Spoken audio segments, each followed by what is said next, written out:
you know, just what we needed to hear.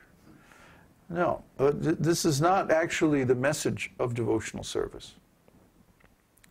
Although, yes, you will get a sense of peace and security from practicing devotional service, you know. And yes, it will make difficult people a lot easier to deal with, but not because you have a big false ego, because you have a small false ego. You're humble. You know, I never get hassled by these people. When I go through the airport thing, it's like they never inspect my bags beyond anything beyond the normal or any, you know, I never, even when I came into the U.S. after being out of the U.S. for what, 2.5 years or something, they didn't even look at my bags. It was just like, okay, you go through. Oh, okay, bye. I was out of there.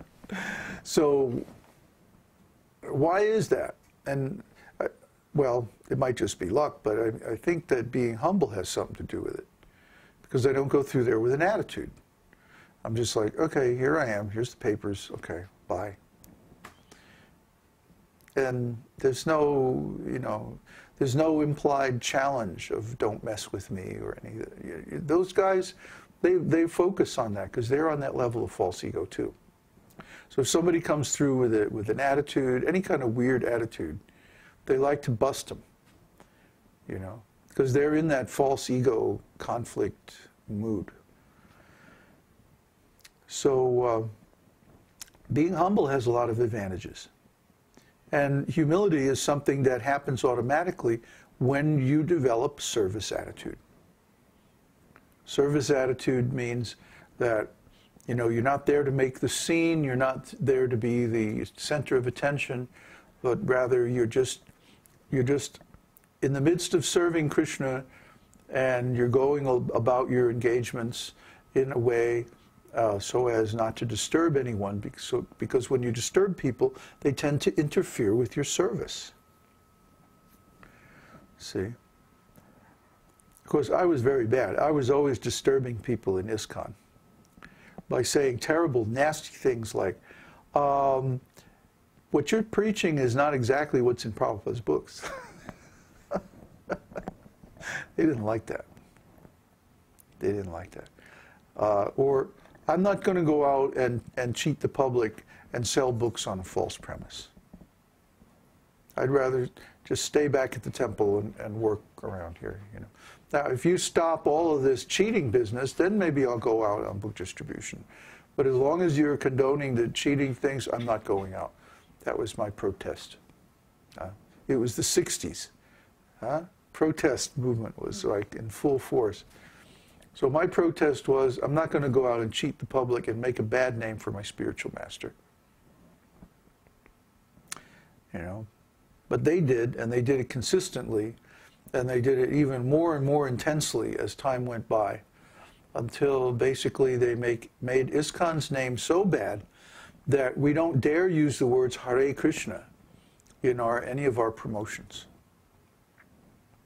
We deliberately avoid the Hare Krishna mantra until we have built up enough trust with someone that we can use this very high, now it's become a very highly charged phrase. See? Because of my God brother's misbehavior. When you say Hare Krishna to somebody, they have to know you well enough to know that you're not trying to cheat them, because that's what the words Hare Krishna, unfortunately, have become associated with in our Western culture.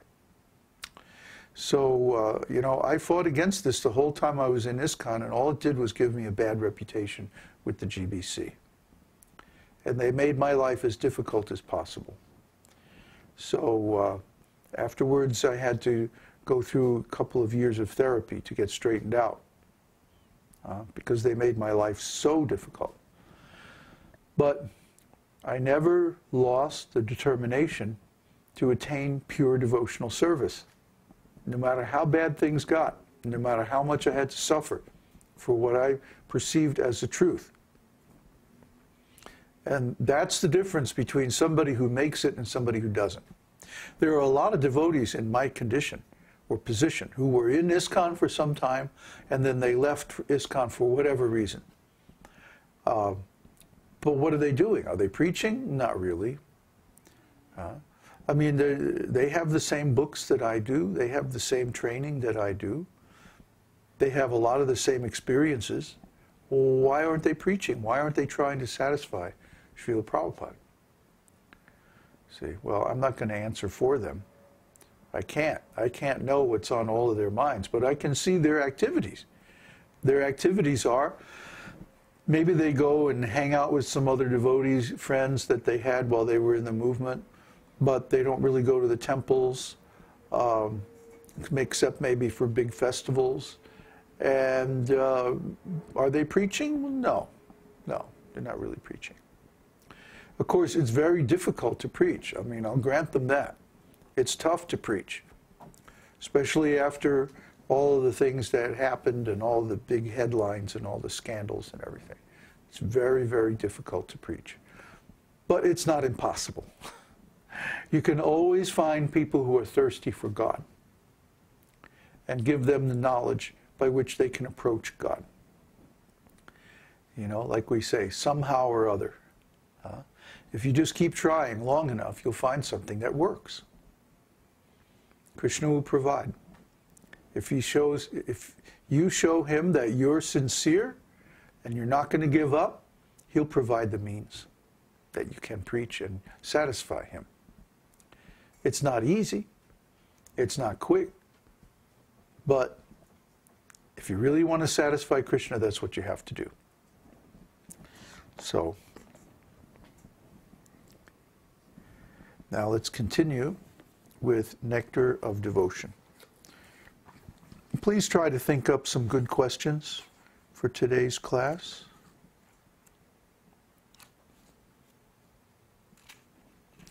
It's a very short chapter, only 2 pages. Chapter 33 of Nectar of Devotion. Indirect expressions of ecstatic love. Laughter. After he had stolen some yogurt from the pots of 2 gopis, Kṛṣṇa told one of his gopi friends, "My dear beautiful friend, I can take an oath that I have not stolen even a drop of yogurt from your pot. But still your friend Radharani is very shamelessly smelling the flavor of my mouth. Kindly forbid her from this devious policy of putting her face near mine." When Kṛṣṇa was speaking like this, the friends of Radharani could not check their laughter. This is an instance of laughter in ecstatic love. Kṛṣṇa's too much. Astonishment.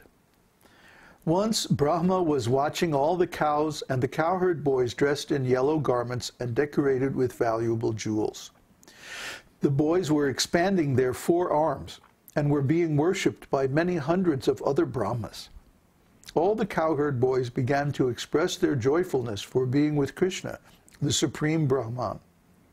At that time, Brahma showed his astonishment by exclaiming, "What am I seeing here?" This is an instance of astonishment in ecstatic love.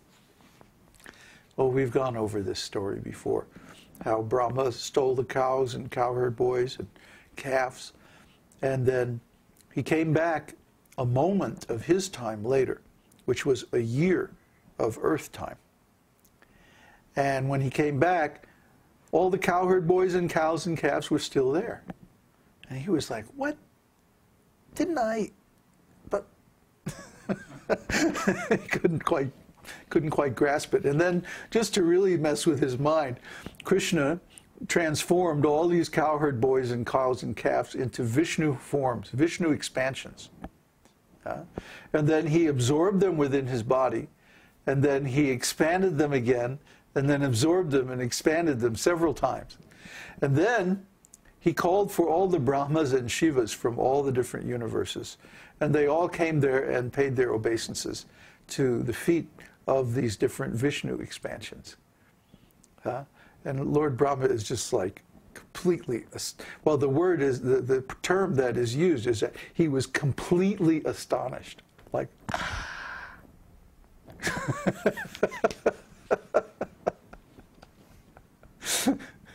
Yeah. So it's funny. But at first he just like, couldn't believe it. What am I seeing here? And then instead stated that he felt like an ant among elephants. Because he was the smallest Brahma there. He only had 4 heads. Some of the Brahmas had 100 heads, 1,000 heads, 1,000,000 heads. So he felt like, oh my God, what am I doing here? This is crazy. Kṛṣṇa really blew his mind. Chivalry. On the bank of the Jamuna, once there was the crackling sound of dry leaves, giggling from the cowherd boys, and thundering from the sky. Śrī